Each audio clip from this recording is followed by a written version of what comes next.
Hey, welcome to Draft Academy. My name's Mike. In this tutorial, I want to talk to you about CSS browser support.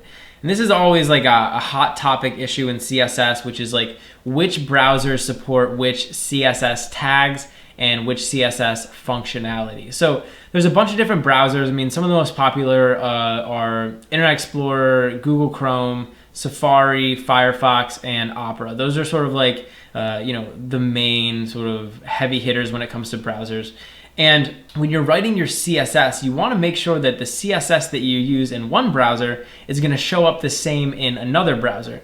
So you might be building your entire website in, let's say, Google Chrome, but then you go view your website on Firefox and wait, suddenly everything looks different. Or you view your website on Internet Explorer, like one of the early versions, and nothing works.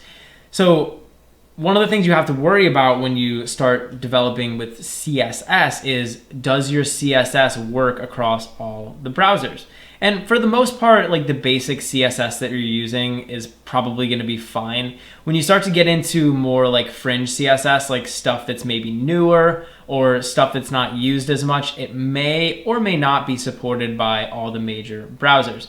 And what you really don't want to do is just say like, well, most of my users are going to be using Google Chrome, so like it's going to support everything. Like you can't have that mentality when you're building a website. You have to be able to support as many people as possible. So I'm over here on this W3 Schools website, and this is a page called CSS Browser Support Reference. It's w3schools.com/CSSref/CSS3 browser support. And this is a really great page because it really just kind of lists out all of the different CSS properties. So we have these CSS properties over here. And then over here, we have all of the browsers that support them. So you can see like Safari version 9, Chrome version 21, Firefox version 28. Like it basically will tell you like which versions of which browsers support which tags. And you kind of have to make a decision like, okay, where do I want to like cut off my support? And traditionally in the realm of like CSS browser support, sort of like the person that's holding everyone behind ends up being Internet Explorer. And so generally, browsers like Chrome and Firefox are sort of on top of stuff. But then like Internet Explorer like is just like such a dog when it comes to supporting these different CSS properties. So you want to make sure that all of the properties that you're using are going to display all right across all these different browsers.